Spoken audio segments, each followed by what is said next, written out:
Welcome back. Ancient philosophy and traditional Muslim ethics described moral virtues as well as vices.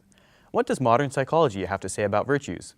Today, we talk to Dr. Tayyab Rashid, a psychologist whose work focuses on the VIA character strengths, a classification of 24 virtues that enhance one's health and well-being. Dr. Rashid is an associate faculty at University of Toronto's Scarborough campus, where he conducts research, counsels students, and trains mental health workers. Welcome back, Dr. Rashid. So in our previous segment, we talked about, we introduced the idea of strength-based resilience. And in this segment, I want to go into a little more detail and uncover what really these strengths are. And in researching what you do, I found a list of 24 character strengths. And they were quite interesting to me. Can you tell me a little more about how you discovered or how you, compiled these 24 character strengths? My doctoral dissertation many years ago was on character strengths, and if we can some psychological intervention can enhance the well-being of young people by working on these strengths. The classification actually was not by me, but the two people I worked with them and I published with them, Dr. Martin Seligman and Chris Peterson. In 2004, they came up with this classification. Prior to that, Ilyas, there were 4 and now 5 editions of DSM-5, which basically is considered like a Bible of psychopathology. So DSM stands for Diagnostic Statistical Manual, and it lists all possible disorders. And we have 5 editions of that since 1957, and not a single classification of strengths until 2004 when it was first published. So it became very apparent for positive psychology and well-being folks that we need to have a way in a reliable way to assess and then to work on those strengths. So there's a lot of groundwork, solid scientific work went, and now more than 200 papers have been published. So these are 24 strengths, and they are divided into 6 what are called as virtues. So the first one is wisdom and knowledge, which is cognitive strengths. The second one is interpersonal strengths, which come under the virtue of humanity. Then there's another virtue or cluster of justice, which includes strengths like fairness. There's another cluster which includes strengths like which guard against excess. This cluster is called temperance. So temperance includes self-regulation, prudence. And the last cluster of virtues is transcendence, which includes spirituality. It includes gratitude. Interestingly enough, it also includes playfulness. So with these 6 clusters, we have 24 strengths, and this is just a first try, and maybe in another couple of years there will be another studies and they will find a different structure for these strengths. But we now find study after study after study across cultures, Eastern, Western, in South America, in South Africa, that at least 17 or 18 of these strengths have valid, construct validity. So they are valued in all cultures. So I will discuss the strengths, some of the let's say top 3 strengths which have highest correlation with life satisfaction. I discussed about gratitude, but another strength which has the highest correlation with life satisfaction is hope and optimism. Now, what is hope and optimism? It is our ability to see silver lining, not under ordinary circumstances, but hope and optimism comes much more relevant when circumstances are difficult and challenging, because that's the time when you need to exercise, or when you need to find your hope. And even before this classification, and there were research has been done into hope, And Schneider's research showed that hope has two components. One is motivational. Despite challenges, I believe things will turn. So that's your inner voice. Sometimes it's dimmed. Oftentimes when clients come to me in psychotherapy, they will probably score very low on hope. And my job is to first establish a trusting relationship, and then find ways where it's like a dimmer. There are ways, scientific ways to up that dimmer switch. For example, for asking, are you hopeless about everything in life, or there are some things in life which you're not hopeless? Are you hopeless or you have no optimism about right now in this phase of your life, or you think there's always be things like that? Are you hopeless that the things that are challenging for you are only because of you? Or there are other factors. So there are scientific ways. Studies have shown that if you work on specific cognitive aspects of a person, you can tweak their attribution, the way they explain things to themselves, so the hope can be increased. But just the motivational piece is not enough. You need to give them strategies. So for that, for last almost 15 years, I have worked on devising actions, ways where you can use your strengths in a concrete way. So if audience can go to the Flourish website, which is my program at University of Toronto Scarborough, we have listed at least 15 concrete behavioral ways of using these strengths.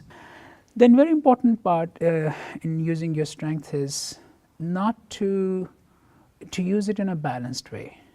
It comes from the Aristotelian thought of golden mean, that you need to understand the context. For example, do you want to be hopeful in all or optimistic in under all circumstances? No, sometimes you don't want to be overly optimistic. So on the website they will see what might be the overuse of a strength or underuse of a strength.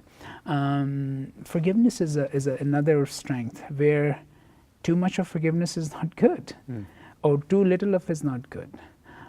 Courage, if you use it too much, you might be engaging in risky behaviors. And if you don't have courage at all, you might be then experiencing some symptoms of psychopathology. I really appreciated that aspect of it as somebody myself who studied some ancient Greek philosophy and also Islamic ethics, to see this strength, these lists of strengths really sort of resonated with and correlated with a lot of that, and also the idea of a mean between two extremes for each of these virtues. You mentioned, by now you've mentioned forgiveness, hope. Are there any that do you feel are really lacking, particularly maybe in Western society or nowadays, any strengths that are really lacking? So we found some interesting patterns, and one of the patterns we have found especially in Western countries, in North American and Western countries, of the 24, when we rank order the strengths of millions of samples, a couple of strengths inevitably come at the bottom. So it could be, first of all, I don't want to say that this is the real and ultimate truth. It could be the measurement error. But let's say if we take away the measurement errors, and it's the strengths which come on the bottom are self-regulation and humility. Now think about that. Our contemporary culture, world culture, East-West irrespective, encourages us to indulge in from screens to showbiz to all the hedonic pursuits, which gives us pleasure, from chocolates to vacations, and then we are expecting our children and our young people to regulate themselves when they have so much distractions of technology and pleasure. So I think we are putting our culture, our young people and adult under this dilemma of regulating themselves when we have so many ways where they cannot regulate, where it's difficult to self-regulate, from diet to sleep. And so that's, the other one is humility, which comes quite at the bottom. A concrete way of saying, you might have seen some of the profiles of our young generation, and even not even all adults, on Facebook profiles. We like to celebrate our success. We like to, we train our kids to when the students graduate, to put their resume in a shiniest possible light, because it's a very competitive world. I think humility is a lost virtue, and our world need more humble people. And I think that's the. It looks like it's somewhat accurate, that because we celebrate and enhance ourselves so much, that's why the humility comes down. So I want to get a better sense of how, practically speaking, these character strengths are used in your practice. You have a test that you have people do, and I think people can also do that online, to identify their top 5 strengths. What is that process like, and what's the, once you know your top 5 strengths, what do you do with that information? So the way I use the strength is, I've been working on this program, and it's still a project in process. We start with my clients when I'm working with them individually or in group, mostly in group settings. We ask them to write a story.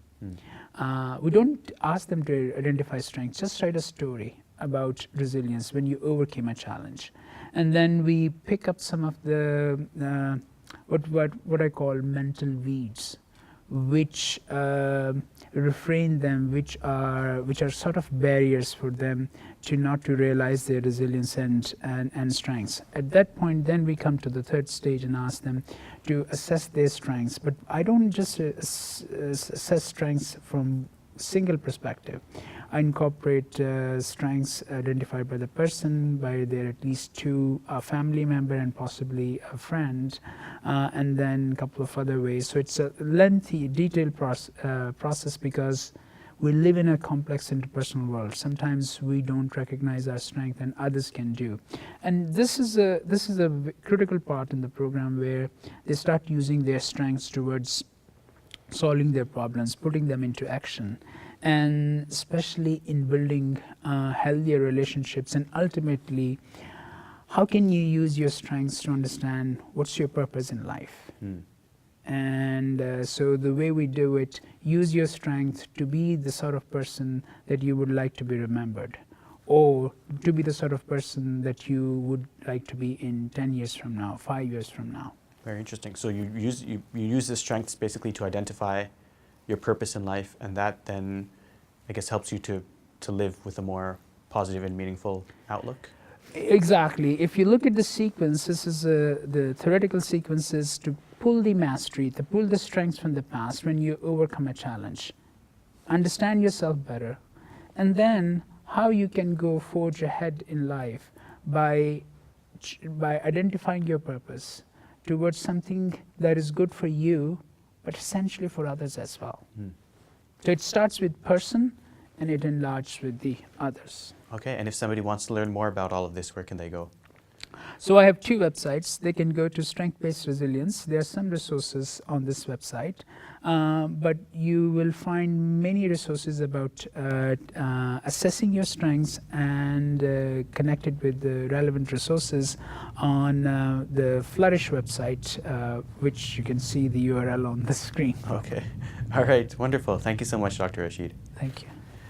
Hey YouTube, we hope you benefited from this video. If you liked it, or if you didn't, let us know in the comments below. And if you're interested in learning more, check out some of our other videos. And don't forget to subscribe so you can get new videos every Monday, Wednesday, and Friday.